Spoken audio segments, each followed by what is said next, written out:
आप सभी का आपकी अपने YouTube चैनल कौटिल्य पर हार्दिक स्वागत, अभिनंदन। आज हम जिस प्रकरण की बात करेंगे अपना वो प्रकरण है लकार। अब जिस प्रकरण को पढ़ रहे हैं तो अपना ये उत्तरदायित्व बनता है आपका भी और मेरा, यानी ये उत्तरदायित्व है कि इस प्रकरण जिस प्रकरण की हम बात कर रहे हैं उस प्रकरण से परीक्षा में किस तरह के प्रश्न पूछे गए हैं और पूछे जाए। हमें ये ज्ञात होगा तभी तो हम आने वाले प्रश्नों को हल करने में आसानी रहेगी। तो इससे संबंधित किस तरह के प्रश्न पूछे जाते हैं। लकार से संबंधित 2 या 3 प्रकार के प्रश्न पूछे गए भी हैं और पूछे जाएंगे। तो आज उन प्रश्नों का भी अध्ययन करेंगे, किस तरह के प्रश्न पूछे जाएंगे। अब आपके महत्वपूर्ण चीज ये है कि लकार होते कितने। पहले इस प्रकरण की बात कर रहे थे, फिर इसके बाद किस तरह के प्रश्न पूछे जाएंगे, आप किस तरह का जवाब देना है, शब्द रूप और धातु रूप को किस तरह याद करना है, हम आगे के पार्ट में अध्ययन करेंगे। अब देखिए लकार। लकार मुख्यतः यानी संस्कृत भाषा में तो 10 लकारों की गणना की गई है। कितने लकार बताए गए हैं संस्कृत भाषा में? 10 लकार। कौन कौन से हैं और अपने लिए कितने उपयोगी है ये देखते हैं।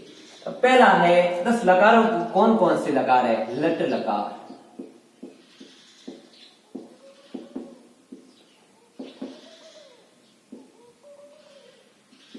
लिट लकार,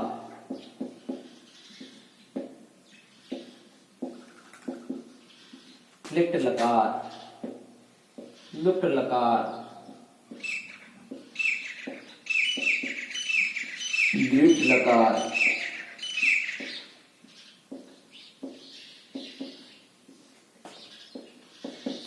लेट लकार,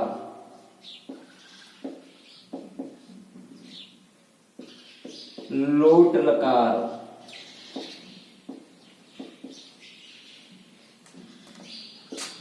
लंग लकार,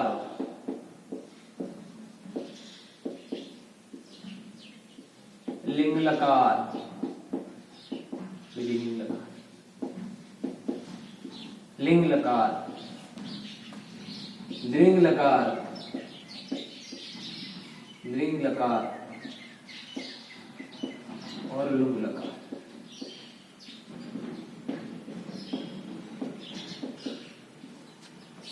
ये 10 लकार है जिनकी संस्कृत के व्याकरण में 10 लकारों के रूप में गणना की गई है। ये कितने लकार हुए? 10 लकार, जिनको संस्कृत के व्याकरण में बताया गया। लेकिन अपने लिए कितने उपयोगी है, हम किन किन लकारों का अध्ययन करेंगे ये इसको अब देखिए। हम जिनका अध्ययन करेंगे और अपने लिए उपयोगी है इनमें से सिर्फ 5 लकार, अपने लिए 5 लकार ही उपयोगी है। कौन कौन से हैं? पहला है लट लकार,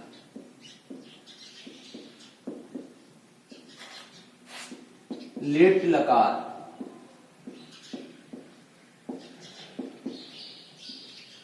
विधिलिंग लकार, लंग लकार,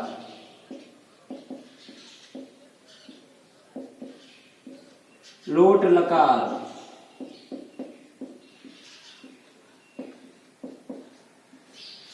और 5वां है विधिलिंग लकार। जब धातु रूप याद करो तो आपको प्रत्येक धातु रूप को 5 लकारों में याद करना है, परस्मैपदी धातुओं को भी और आत्मनेपदी धातु दोनों। विधिलिंग लकार।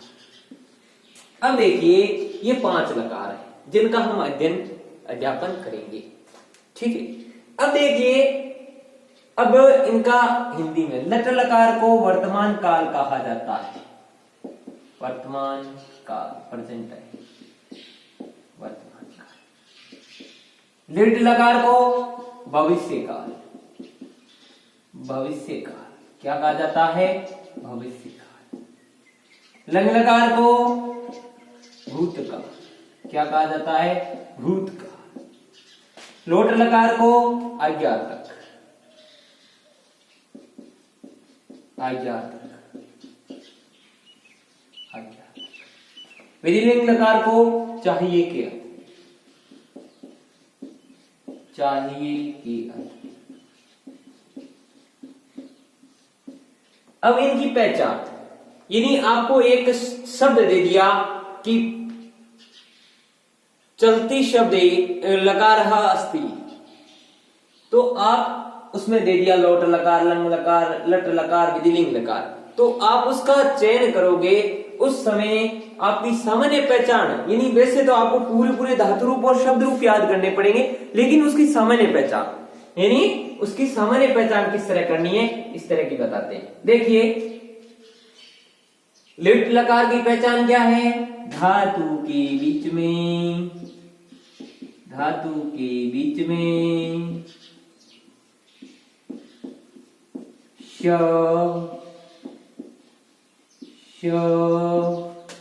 और श आएगा, ये इसकी पहचान। जैसे पठिष्यति, लिखिष्यति, तो उस शब्द को देख करके, उस धातु को देख करके जिनके बीच में श आया हुआ है, तो वो किस लकार का है? लिट लकार का है। किसका है? लिट लकार। अब लंग लकार की पहचान है कि धातु के आगे, धातु के आगे अकार या आकार आएगा, अकार या आकार आएगा। अब देखिए किस तरह अकार, जैसे अपठत, ए आया, अ या आ आएगा। इस लंग लकार का, लंग लकार ये लकार है, इसकी जो शुरुआती पहचान होगी ये क्या होगी? अकार या आकार आएगा। धातु से पहले क्या आएगा? अकार या आकार आएगा। दीर्घ लकार में बीच में श आएगा। लंग लकार में धातु के आगे अकार या आकार आएगा। लोट लकार में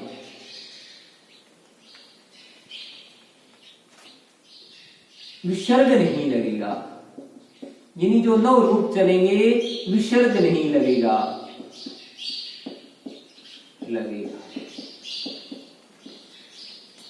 और विधिलिंग लकार चाहिए के अर्थ में, तो बीच में एकार आएगा, बीच में एकार आएगा। ये होगी इनकी सामान्य पहचान। ये क्या होगी? इनकी सामान्य पहचान। किस तरह आप इनकी सामान्य पहचान कर सकते हैं, यानी देख करके किस तरह आप पता लगा सकते हैं। ये हो गए आपके लकार। अब लकार में इनके साथ साथ अपने को ये ज्ञात होना चाहिए कि शब्द रूप और धातु रूप, शब्द रूप और याद करने जरूरी है। शब्द रूप और धातु, इस किस तरह प्रश्न पूछे जाएंगे उसका अध्ययन हम करेंगे।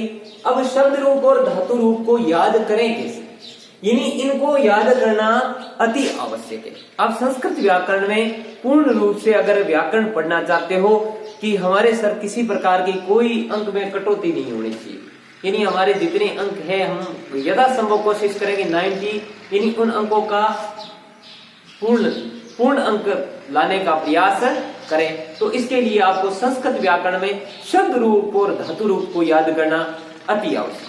और वो याद किस तरह करना है? कई विद्यार्थी मुझे मैसेज कर रहे थे कि सर इनको याद करें कैसे, याद होते नहीं है। अब ऐसी कोई चीज नहीं है, ऐसी कोई है नहीं जो याद नहीं होते, यानी आप अगर आत्मविश्वास रखो तो सब कुछ संभव है। लेकिन आपके आत्मविश्वास ने तो इनके आगे घुटने टेक दिए, तो आपके पास बहुत ज्यादा सिलेबस है, उसको आप अध्ययन कैसे कर पाओगे। तो आप ये आत्मविश्वास रखिए कि आपको शब्द रूप और धातु रूप याद होंगे, और वो भी अच्छी तरह से। इस संबंधी एक भी प्रश्न आपका गलत नहीं होगा, ये मैं आपको भरोसा दिलाता हूँ। अब देखो शब्द रूप और धातु रूप को याद करोगे कैसे, यानी किस विधि से आपको शब्द रूप और धातु रूप याद करने। तो किस विधि से? सर हमने 2 बार प्रयास किया, याद होते नहीं है। होती नहीं है ऐसी बात शोभा नहीं देती, क्योंकि आप भविष्य शिक्षक बनने।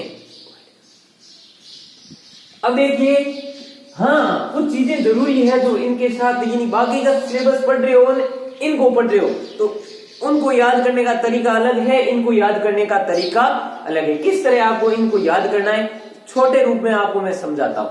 अब जैसे इसको चाहिए निरंतरता। क्या चाहिए? निरंतरता।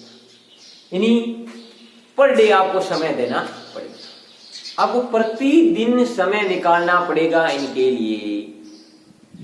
ऐसे नहीं एक दिन 4 घंटे पढ़े, दूसरे दिन समय मिला नहीं सर, तीसरे दिन मिला नहीं, चौथे दिन देखा पूरा मामला गड़बड़ है,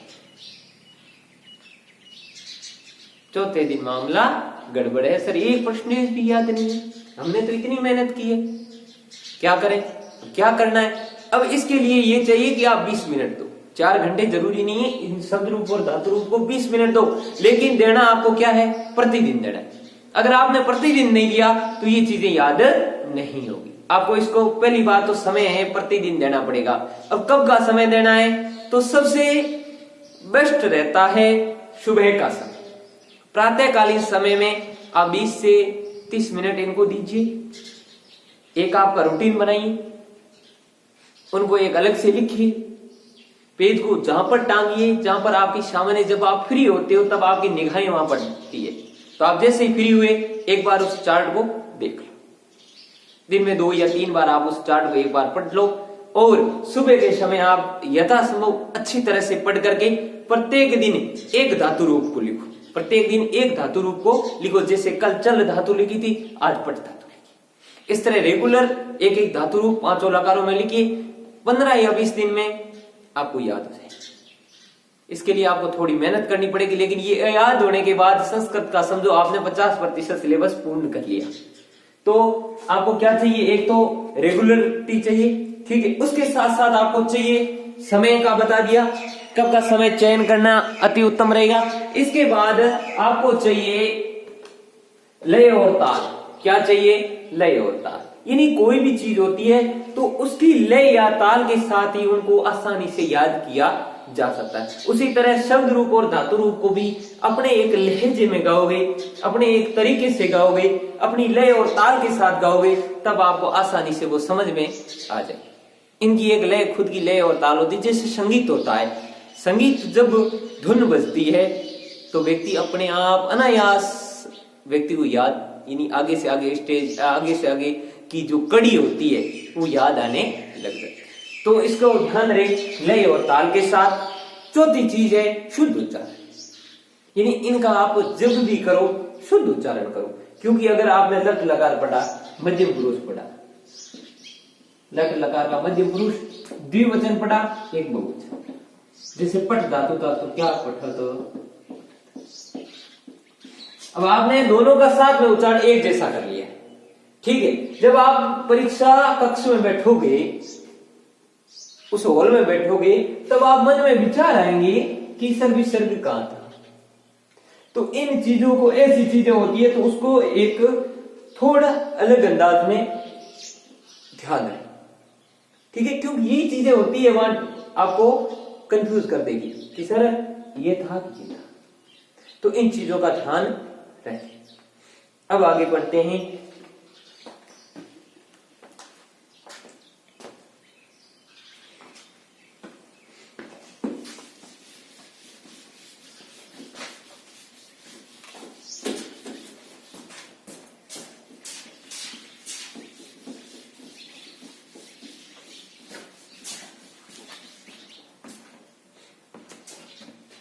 पुरुष वचन। पुरुष कितने होते हैं? 3। संस्कृत में 3 पुरुष होते हैं। प्रथम पुरुष, मध्यम पुरुष,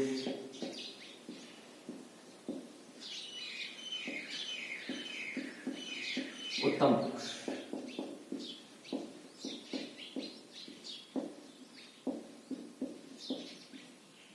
तीन पुरुष होते हैं, प्रथम पुरुष, मध्यम पुरुष, उत्तम पुरुष।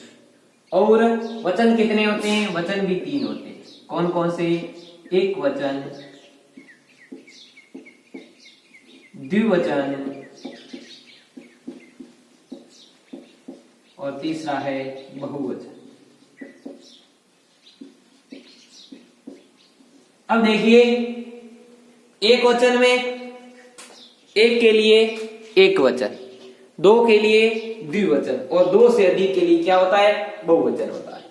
एक के लिए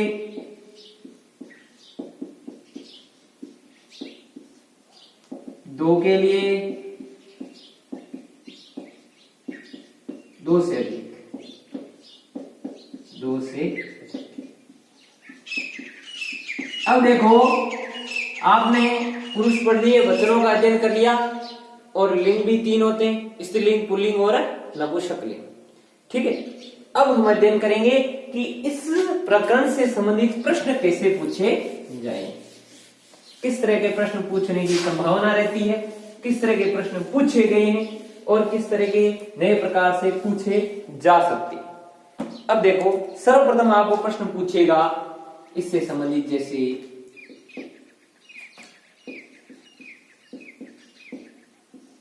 इस तरह का प्रश्न पूछता है, भवती शब्दे लकारः अस्ति, लकारः अस्ति, लकारः अस्ति, भवती शब्दे लकारः अस्ति। ये देगा लट लकार, लिट लकार, लोट लकार,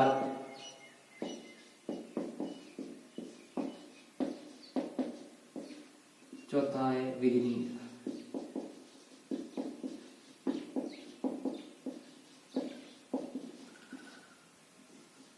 अब देखिए, इस तरह का प्रश्न पूछेगा और कई पीछे एग्जामों में इस तरह के प्रश्न पूछे भी गए।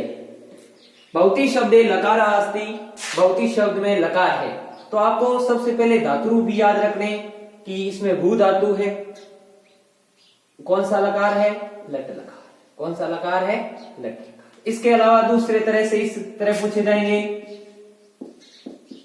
पठिष्यति, पठिष्यति शब्दे लकारः अस्ति, पठिष्यति शब्दे लकारः अस्ति।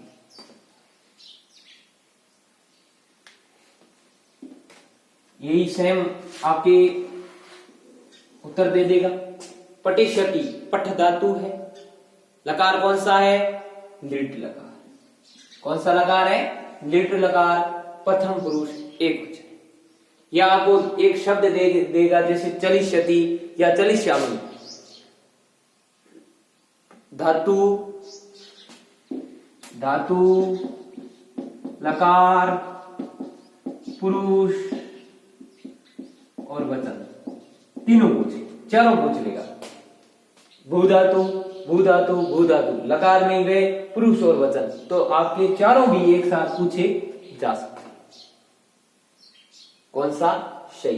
तो आपकी ये, जब आपको धातु रूप याद होंगे तभी ये कार्य संभव हो पाएगा। अब इससे संबंधित एक और प्रकार का प्रश्न पूछा जाता है, जैसे लकार परिवर्तन का। किस तरह का प्रश्न पूछा जाता है? लकार परिवर्तन का। लकार परिवर्तन किस तरह करना है? लकार परिवर्तन,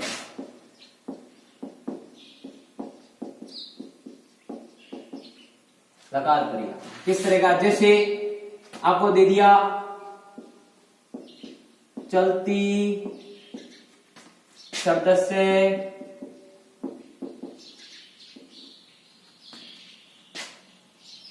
विधिलिंग लकारे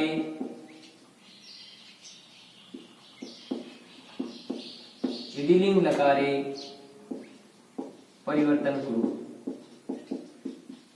परिवर्तनम कुरु। यानी आपको चलती शब्द को किस में परिवर्तन करना है? विधिलिंग लकार। किस में करना है? विधिलिंग लकार में। तो क्या हो जाएगा? अब देखो, इस तरह परिवर्तन करना है तो आपको किस तरह करना पड़ेगा? यानी आपको पहले तो ये सर विधिलिंग लकार में ये जब प्रश्न आएगा तो सर विधिलिंग लकार में तो प्रथम पुरुष, मध्यम पुरुष, उत्तम पुरुष, तीन पुरुष है, तीनों पुरुषों की तीन तीन विभक्ति 9 है। 9 में से कौन सा लिखना है? इसका कौन सा लिखना, कौन सा पुरुष में करें, कौन से वचन में करें, इस संबंधी आपके मन में प्रश्न उठते तो किस तरह करना है? पहले तो पता लगाओ कि चलती शब्द में कौन सा लकार है। पहले पता लगाना है कि चलती शब्द है ना, इसमें कौन सा लकार है, फिर आपको पता चलेगा कि इसको परिवर्तन कैसे करना है। तो चलती शब्द के अंदर तो सर लट लकार है, पुरुष कौन सा है? प्रथम पुरुष है, वचन कौन सा है? एक वचन है।